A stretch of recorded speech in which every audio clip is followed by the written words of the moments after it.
Awesome. So after a few little technical difficulties, I gotta love those technical difficulties. Just enough to make you a little nervous right before it all starts, right? You know what? I used to get like all bent out of shape when that stuff happened because I do my show, every Sunday, and boy, the stuff that can happen. And now it's like, Right. What does that do? You just gotta go with it, right? Yeah, and people know, hey, wait a couple minutes, there's something happening. I mean, it's the internet, so. It is the internet and All good. technology, and it is not foolproof. Exactly. So how are you, Jim? Doing great. You're doing really well. Yeah, it's early there, right? You got up early for this one. I did. Well, I have small children, so. Oh, they get you up. There's no such thing as sleeping in. Right, exactly. Yeah, so for those who may not know who you are, because you're out there, but you're not usually out there on all these like little shows and hangouts and stuff, so this is kind of a new thing for you, right? I don't do many. I've done a handful of these ever. So yeah, it's pretty new territory for me for the most part. Maybe fewer than 10 in the last 5 years, I'd say, have live video kind of things. So I was on one, ironically enough, though, just last night. So I'm starting to do more of them.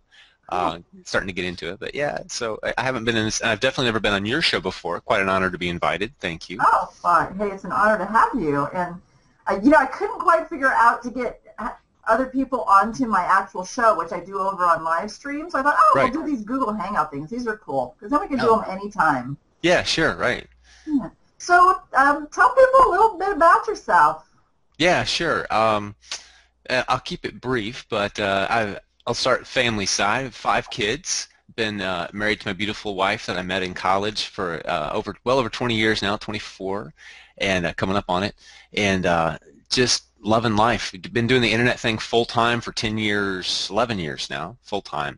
Left my last real job over a decade ago and just started with eBay.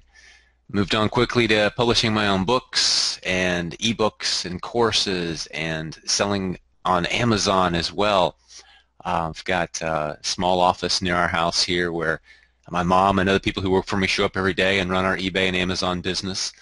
And I run the internet marketing side from home here and work real flexible hours, and it really is a dream situation. And my favorite part of it all, though, is helping other people get to that point as well. So we've built quite an organization around educating people on how to use the internet in creative ways to create multiple income streams, and that's kind of been our calling card for that part of my business for 7-8 years. Multiple streams of income. Because things change, and they can change fast on the internet, and you want to be flexible and stay small and have multiple things going on. Doing them all with excellence, and I don't commit myself to opportunistic things that are going to last a month or 2 or 3 months, make a little money, get in, get out. I don't do that. I build long-term businesses I can be proud of, and that's what I teach as well. So that sums it up. Depending on how much time you wanted for an intro, that's kind of me in a nutshell. And I think I met you, that's about a year ago.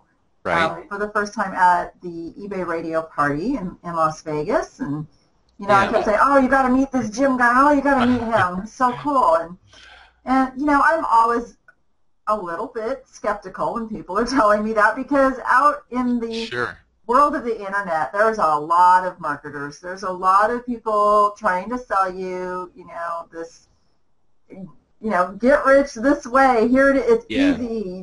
Just buy this and this will happen. And that was the thing that I liked about you, that you're not that guy. Yet you are extremely successful at what you do. You walk the walk or walk the talk. And so, I'm really glad that I got to know you. And then, of course, you had your big event in Orlando last fall, which was amazing. Yeah, that went really well. That was quite a turnout. I was when we first started talking about doing that event, I hesitated for years before I did my first event, and then we finally did it. And I was thinking, we'll get 50, 100 people maybe. I mean, because that's a commitment to travel across the country or even across the world in some cases. And we ended up having to sell tickets at 350 people because the room was packed out. So it told me my audience was ready for something like that.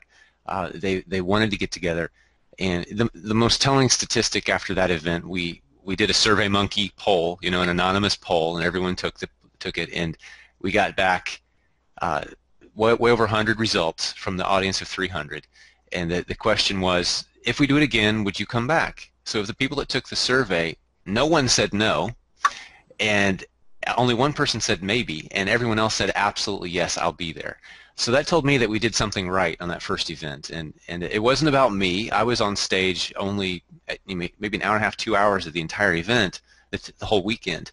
But we just had great, and it wasn't professional speakers either. It was just people who are out there doing it. And most of my speakers had never been on stage before, which creates a real, almost a nervous energy for them and for the crowd. That we gave them the help they needed to deliver an excellent message and to give good pointers and tell their story. And I just loved the genuine feel of it. It wasn't a pitch fest. Nothing was sold. So it was quite an event. I'm very proud of it. We're going to try to top it again coming up soon. And I know you've got your first live event coming up as well. So we've been swapping pointers a little bit, trying to get you as prepared as possible for that thing too, because that's a lot of work as you're discovering. It is, and really, your event was the inspiration for my event. Because I thought, Thank you. there's so many events where people just get up there and you hear a bunch of stuff, and yeah, you feel good in the moment, and then you go home and it's like, back to the same old, same old. Yeah, right. And I didn't want to do that. I've been wanting to do something, but I didn't quite know, what it was. So your event was a real inspiration to me of how things can be different. Thank you. And getting some real people up there to tell their story. Because I think that's there's so many people that are filled with this fear that, they can do that and have that success because they've got, this business degree, or they've done this and they've done that. Right. And you need to hear real stories to know that they right. That's funny you bring that up. I did get a business degree from a university. I got C's and D's in marketing though. And now I'm a professional internet marketer.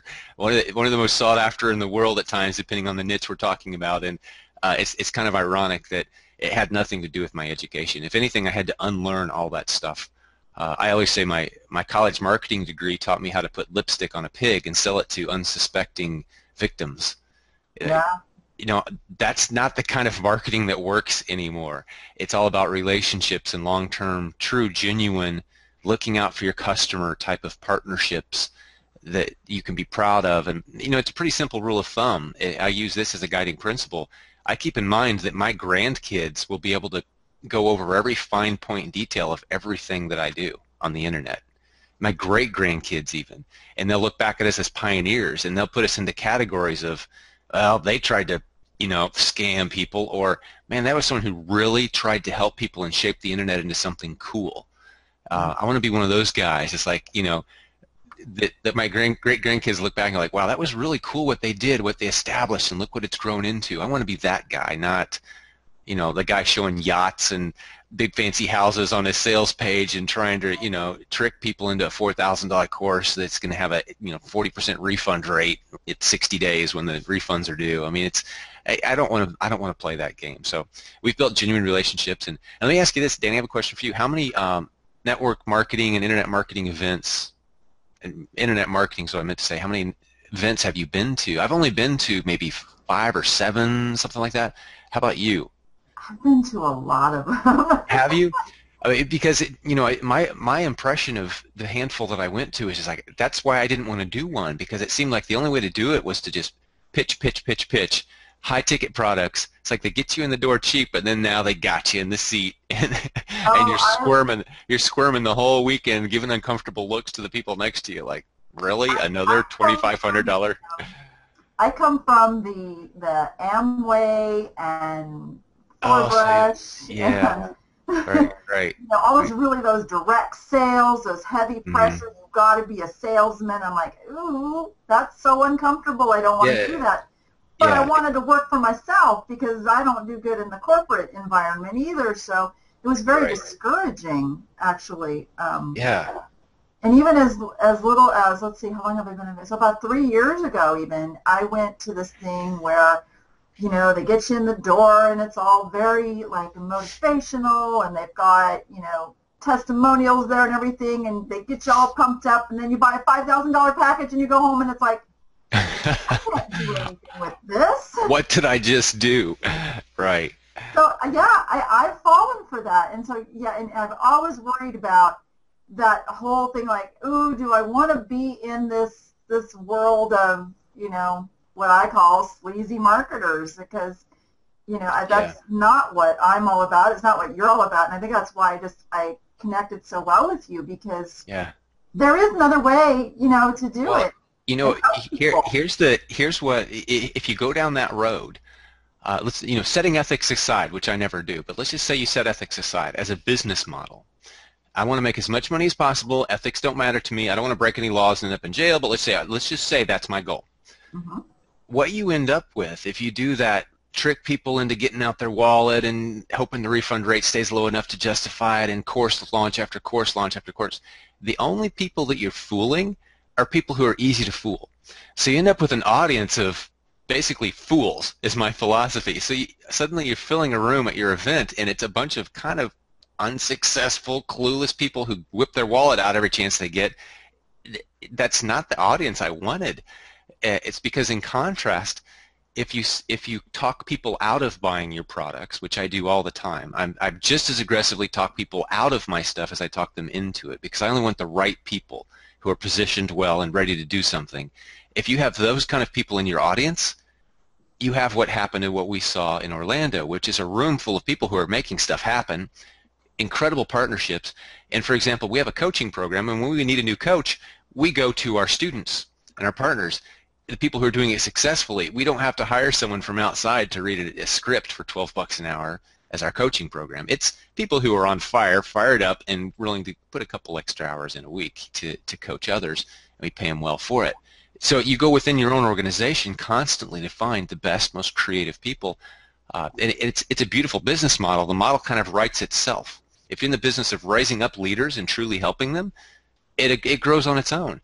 You just kind of sit back, and I find myself staying out of the way as one of my most important job duties of my business now, that I don't get in the way and put my foot into things that I just don't need to even be involved with, so it can grow, and the good people who are in those positions can just expand on it without my interference. So it's a beautiful model when you surround yourself with the right people intentionally with your products. Right. So you won't see, you know, expensive cars or any crazy bling on my sales pages. I'm not looking for the get rich quick crowd. That's a broken mentality that I can't fix. They've got to fix that first themselves before they're ready for my stuff. And sometimes that means getting beat up for a while, buying a bunch of bad packages, getting burned, and spending a bunch of money on your education, right? It's an unfortunate part of this business for a lot of people, but once they're ready to truly get serious and take action on something that works, and it is work, then I'd like to think that we've got some great stuff to offer, as do you. I mean, I know that's been your approach as well, and we're the exception, not the rule. You're very right. In this internet marketing world, there's plenty of people willing to take your money based on nothing besides a big fancy sales letter. They've never done anything except write a big fancy sales letter and create a big fancy product that is all based on theory and someone else's success.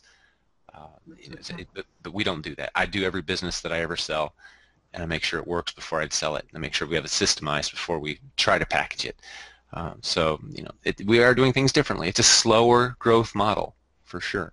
But I certainly appreciate partnering with. I'm glad you said that, because so just so everyone knows, yes, I'm having an event, and of course Jim was one of the first people I asked to come and speak at my event. But he's doing something the weekend that we picked, and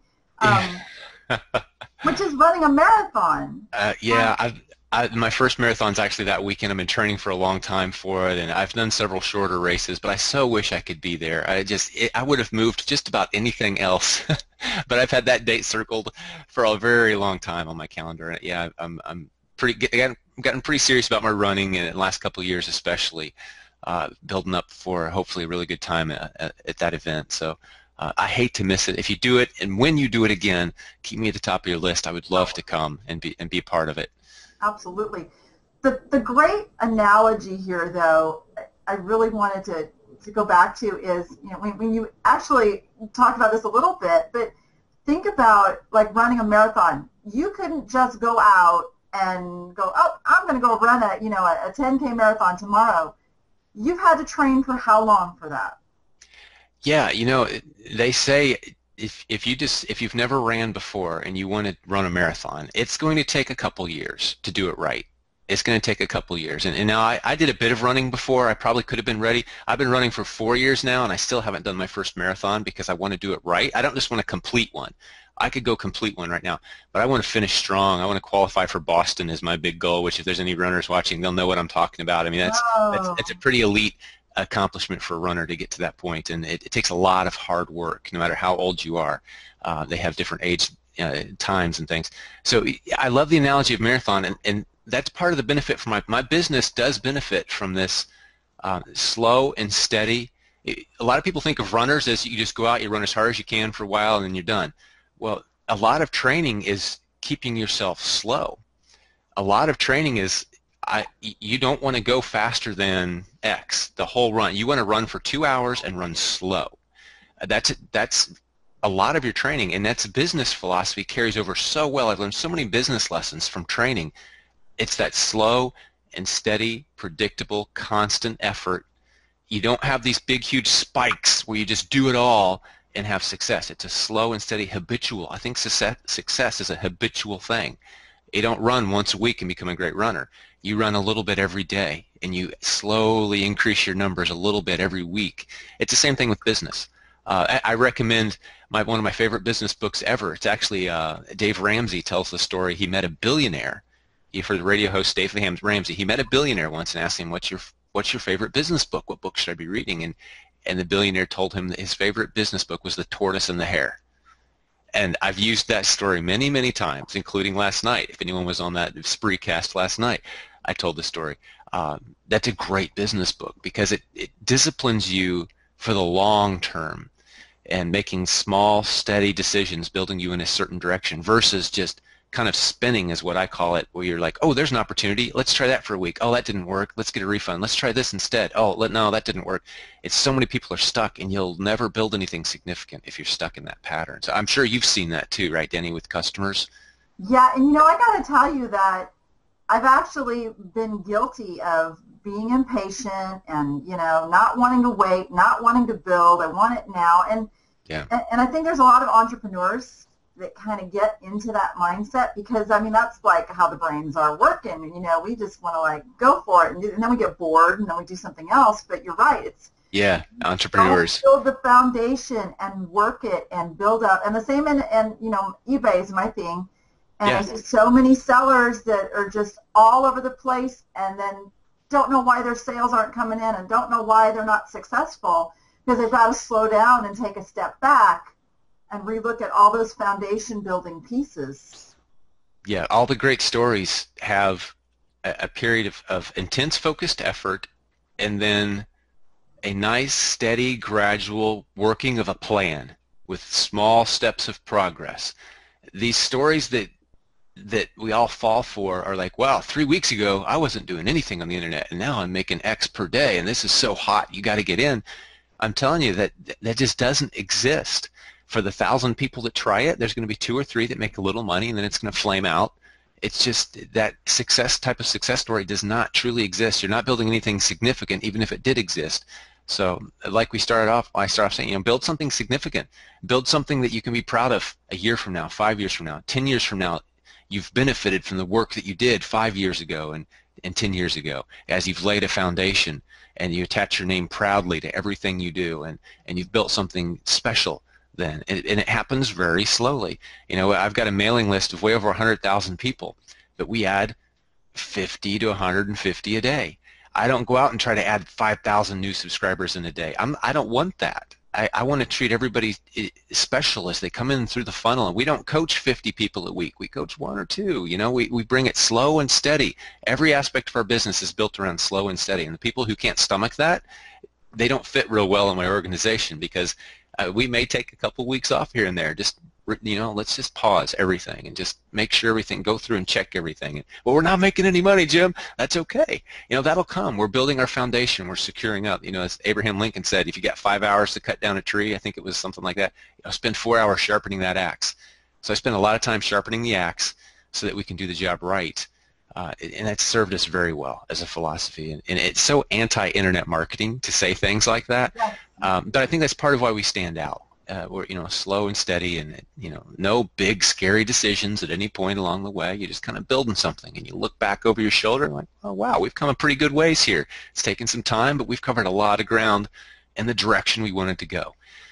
So hopefully that encourages some folks especially if they're jumping from opportunity to opportunity. That's you're just hitting a bunch of dead ends that way. So we got a question over here from Oh, great. Christian Taylor. Says, is it normal for an internet business to be attacked? He says his hosting company gets attacked by people trying to hack it and all sorts of stuff. Is that a problem for every internet business? No, change hosts. I don't even know who the host is, but I haven't had an issue. The closest thing I've had to that in, say, the last 4 years would be AWeber, when my preferred email marketing host. They were attacked here last couple days, and they were down for a few hours on a couple days. No, if you've got a good host, a good secure host, basically you get what you pay for in your hosting. So don't use a free or super cheap bargain host. You can register a domain anywhere. I use GoDaddy to register domains, but I don't host there. And I don't even know if I want to tell people who my host is, because there's just so many good ones out there. But you get what you pay for. You want to look for secure. And if you have a really hot website that's really doing a lot of action, you want to get your own dedicated server at that host, meaning you're not thrown on there with a bunch of other people who could be doing silliness with their site and potentially take yours down. So if you've got, like on my membership websites with 11,000 members on one and 10,000 members on another, we've got dedicated hosts, dedicated servers with our host, and we pay a little extra money for it, but it's so worth it. So my guess is this guy who's having those troubles, he's probably got some $2 a month hosting program or someone, and he's on a shared server with 1,000 other sites, and who knows what those sites are doing that's crashing the whole thing.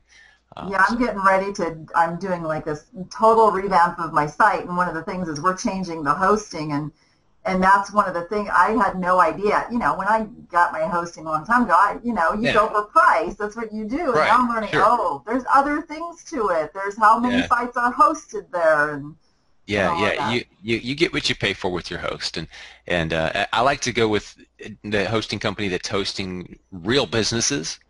And what I mean by that is, they'll have like, the official host of Pepsi, the official host of the NBA, or like now we're talking serious. They don't just go down. But you're going to pay for it. okay, so he's posted that actually the hosting company it's his hosting company that's getting attacked. It's his company. I understand. Oh, he actually hosts sites himself? Yeah, I think that's right. Oh, I'm sorry. That is not a business I would like to be in, because it's basically a cat and mouse business. And kudos to you for trying to play in that world, and I hope it goes well. But I got to say, as an internet entrepreneur, that is a tool. It's like which kind of hammer do you have in your toolbox? I'll switch hammers in and out easily. It's just another tool to me, and I know there's a lot that goes into being a host. That's not my area of expertise, but what I look for is the ones that stay up and they run and they understand the business, because I know you're constantly you get some new skills and abilities and security, and then the bad guys get some new security and ability and skills, and they beat your old stuff, and so you're constantly upgrading, and it's not a world I would play in, to be honest with you. I just go to the people who've got it figured out, and I pay them to make sure that stuff stays up and running. And I have no necessarily advice for someone who's in the business of hosting, except maybe try to get things really tight and then sell that business, because it's just, if the last 10 years are any evidence, hosting is a tough business. There's a lot of competition. There's a lot of people trying to just to be mean, shut you down. Nothing better on their time, nothing better with their time than just trying to shut down hosts and shut down websites and create havoc. So I wouldn't want to be. Why do you need those multiple streams of income? Oh, exactly, and that's a great tip. Actually, if that's your only stream, get out and do some other stuff on the internet. There's a lot lower hanging fruit than that. It's like you're on the front lines of the battle there with that business model. So get out and create some content, grow your following. I love email marketing. Any inch wide, mile deep market that you want to get into, grow a loyal following, and look at what Gary Vaynerchuk has done with wine taste testing. It's an inch wide, mile deep niche, and he's created this huge worldwide brand for himself. And there's, I've got people in my circle, Nancy Alexander, for example, Ladybug Wreaths. She used to make wreaths and sell them one at a time on eBay, and now she's got this whole information. What's just this whole kingdom basically. She's got people that follow, read her information, how to make your craft and sell them online, and how to make wreaths. She doesn't make wreaths anymore to sell on eBay. She has videos and blog content and this huge email list of people that love her and read her stuff. So create content and grow your following. That's where the opportunity is. And that's what you're doing too, Danni. I mean, your audience is growing and people pay attention to what you're doing, and then that gives you an opportunity to advise them on their purchases, which is where you make your money, but you're also growing a circle of influence of people who listen when you talk, which that's the most valuable asset you can have, in my opinion, is an audience of people who listen when you talk and they want to hear from you and they want to work with you. The bigger that audience gets, that's true success. That's the best asset that you can have. No one can take that from you. You may switch platforms. You may go from YouTube to Google Hangouts to Spreecast to email marketing's dead, so you go to Facebook, but your audience follows you because there's that loyalty there. So it doesn't matter what the format is, or what the forum is, or if it's a live event, or if it's a virtual. Your audience is there, and if you build that over time, no one can take that asset from you. No hacker can take that from me. Right? I just switch venues, switch websites. And there's always going to be people that will try to cut into your success. And that's part of that. If you build the foundation, then it's not, you foolproof that. And just, yeah. Because there's always going to be, like you said, there's people that's what they sit there and do all day is figure out, how to destroy other people's stuff. It's just, yeah. Yeah. But I use good tools, and I've learned that you get what you pay for on the internet. Pay a little extra to do it right. A lot of people will try to host their own email list, for example, on their own server or on their own computer. No, I'm going to let someone else manage all that for me for a few dollars per month and do it right. And I back everything up, and I've learned all those little lessons that you learn along the way. But again, it's the slow and steady approach, doing things the right way. And it so has paid off. I mean, I remember just getting so excited the first time I had $100 week in this business on it. Or those first eBay auctions, and you're watching the eBay ticker, and you're hitting the refresh button every 3 seconds as the clock's counting down, and you're just getting excited, and you made an extra $40 for the week, and now, I'm looking at several $1,000s every day, and people around the world working for me in my business, and no employees, which I'm very proud of, but lots of partnerships and lots of contract workers, people that I pay hourly to do different tasks, and they couldn't be more of a partner than if they were sitting in the office with me, but they're on the other side of the planet, and we've never spoken, but we're working on something together. Just the opportunities are so huge, and it's been so fun, such an incredible journey, and I love opening people's eyes up to the possibilities of the business models that are out there. We're working right now in my Appsters membership. We're working on what we call the Six-Figure Club, and really working on those things, like you said, getting out of that where you kind of like watch every sale, a person in that survival mode, and getting out to, where it's, no, this is like, you can have this because you deserve this. There's a lot of people feel like they don't even deserve the success. For them, which breaks my heart. But also that, you build the foundation and you work up to it and you work those numbers, and then it happens, and then you have to bring in team. You can't keep doing everything yourself. You have to be able to let go of some of the control and those types of things. So I love that you talk about it, because it goes into every facet of the stuff that we do. I encourage, once you're meeting your best baseline budget for your family and your business has reached that point, then whatever that number is, it's different for everyone. But you've got that comfort level, like, we could survive on this if we had to. We'll make a few sacrifices. Okay, let's make this happen. It's at that point that you've got to start letting go of little parts of your business. and only do the stuff that only you can do so you can grow it. And I talk about the classic example of an eBay seller who refuses to let anyone else put tape on the boxes when they ship. It's like, putting tape on boxes should not be a part of your life. Once your business starts growing, someone else should be doing that. I don't care if it's a next door neighbor kid or who it is, but those little tasks, you should be doing only the stuff that only you can do. And that is a shorter and shorter list. And I've done it for a decade now, and it's creativity, leadership, and relationships. Those are the three things. If it doesn't have to do with one of those three, I don't do it. I pay someone else to do it. Creativity, leadership, relationships. I manage those.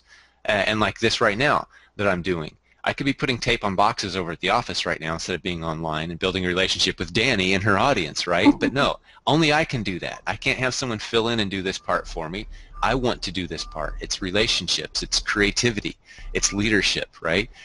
So those are the parts of your business you want to be working on. Let someone else do and systematize it to the point where someone else can do those tasks. They show up, they do their work, they go home, they watch TV, they're content. A lot of people, that's all they want. But entrepreneurs, we're not like that. We want more. We want to build something. So let those people who are satisfied to work for 12, 15 bucks an hour and give them a good job. Let them do it. I do my sourcing that way for eBay and Amazon. You know, people are out there shopping, hitting the shelves with my training. They're sourcing on the computer. They're sourcing trade shows. They're sourcing going to Target and Walmart and, you know, hitting the shelves like so many of us have learned to do. I don't do any of that, but we sell actively on eBay and Amazon because I have other people I'm paying to do that. So you can outsource all of that. And then, this is a great segue, and then you're free to go to conferences. Like Danni's, yes. And I'll tell you, you know, I've hung out with you enough, Danni, and I've looked at enough of your stuff. People are crazy to miss this event because I can tell you right now what's going to happen. And it's going to be hard for me to duplicate the energy of our first event. We're going to do our best, and we're going to try to recreate that, and we're going to have a lot of the same stuff going on. But there's something about that first event, just the energy and the passion and the rawness of it. And if you just show up, cross your arms, and observe, you're going to be blown away. I guarantee if you go to Danni's event. So if you're still on the fence, be there. I so wish I could be there, and I'm excited for you. I want to hear how it goes, and I know it's still a good ways off, but it's quite a task pulling off an event, and I know you're doing it the right way. I've been watching your progress. It's going to be a great thing for people to attend. It's fast approaching. I mean, I've watched this calendar days like ticking off really fast. Yep. But Be here before you know it. You have a special code you can give people, which you'll have to refresh my memory what it is because I don't remember. Oh, what's that for Yeah, give them $50 off on their registration. Oh, yeah. Oh, I don't have that in front of me. I'm sorry. Okay, so I think it's JCMFBP50.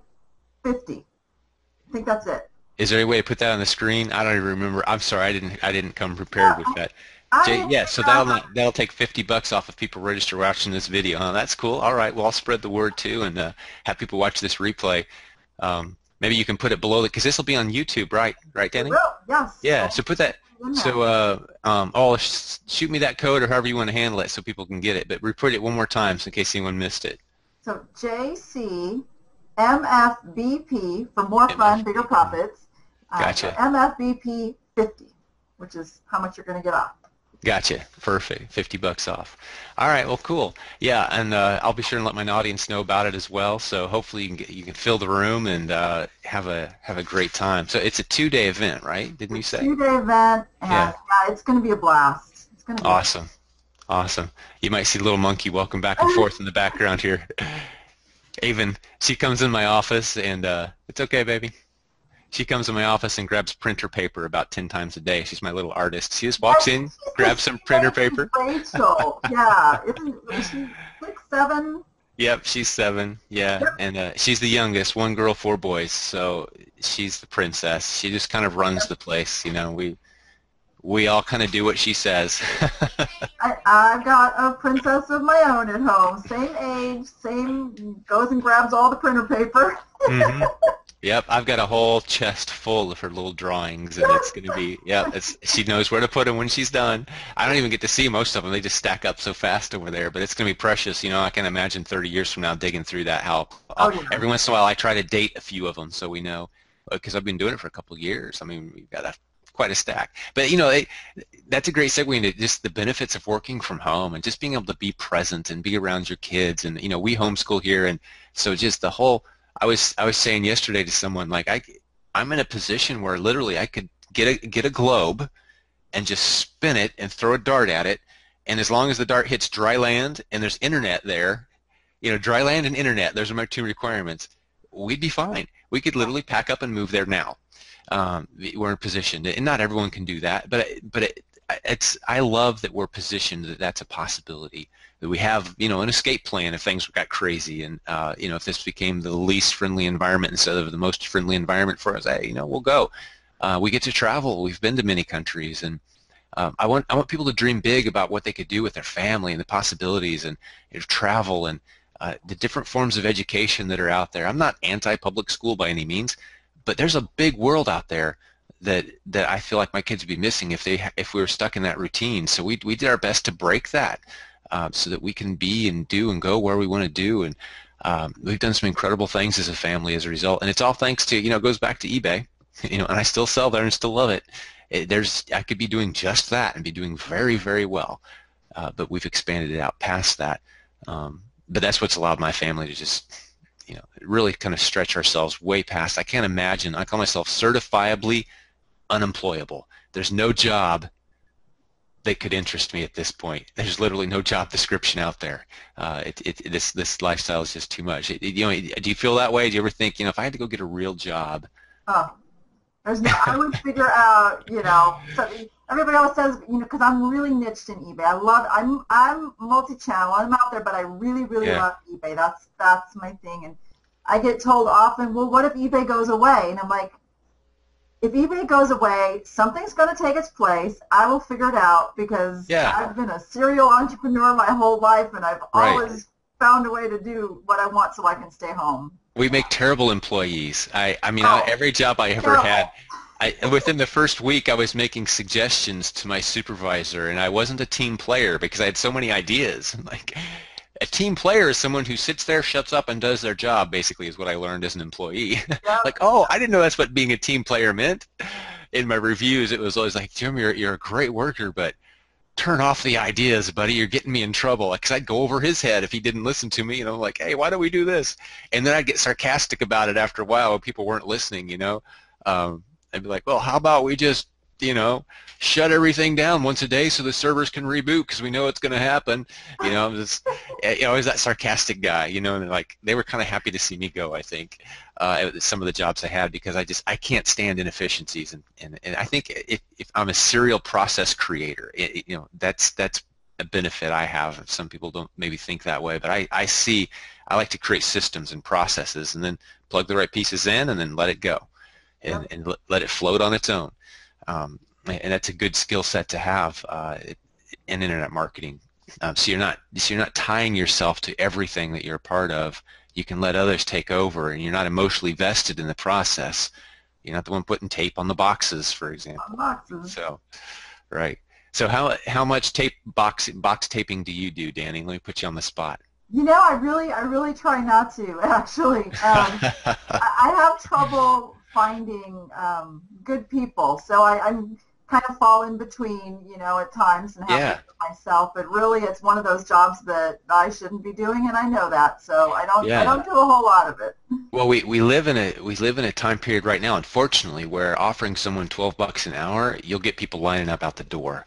And one of the lessons I learned is, even if someone's doing the $8 an hour work for you, you really put that person through the ringer. You treat them as if they're a year from being your side-by-side partner on a serious project, even if they're just putting tape on a box. Integrity matters, trustworthiness matters, timeliness matters, showing up on time, doing the job right.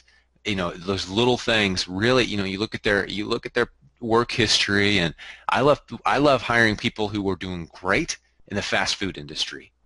Mm-hmm. You get a young person who was just tearing it up and went from, back line to front line to assistant manager, and now you can offer them $15 an hour and have them working part-time for you, even on the side. They know how to work. And so I would encourage you to just, if I could push you a couple inches forward. I know you're doing a great job with your business, but it's so freeing to have someone else that does. the stuff that you're thinking in the back of your mind, this is $12, $15 an hour work at best. Yeah. Have someone else do that to free up your creative energy and time to create products and resources that are going to take on a life of their own, because you're more than capable. You've already done a lot of that. So I'd love to see you just expand your audience even larger and your product offerings, and I'm sure if you went through your whole system, there's a lot of, and I have things I do that I shouldn't be doing. I'll take a trip to the post office and turn it into a 2-hour little adventure. Someone else could have done that. No, I've never gone to the post office. Awesome. There you go. There you go. I'll still be guilty of that one sometimes. I mean, it's we never get perfect at this thing, but it's a matter of again, slow and steady improvement in the right direction, right? Yeah. I stopped making deposits a long time ago. As checks come in for different things, I'll stack them up and I'll take them to the office and drop them in my accountant's. She goes to the bank and does all that. I don't make trips to the bank anymore. I got that off. I haven't been to the bank I don't know how long. She goes and does all that. It's part of her job description in managing the funds. So all those little things you might not occur to you is like, I never thought someone else could be doing this for me. Yeah, they could be, unless it's worth $50. In Dallas in September. Yes, we'll do it. I'm sure you'll tell your audience more about it as it gets closer. But we're gonna try to repeat the Orlando thing, and bring some of your posse with you, would you? We'd love to have you down there with us. Absolutely. All right, great. Well, thanks, Danni. God bless. All right, you too. Bye bye. Bye bye.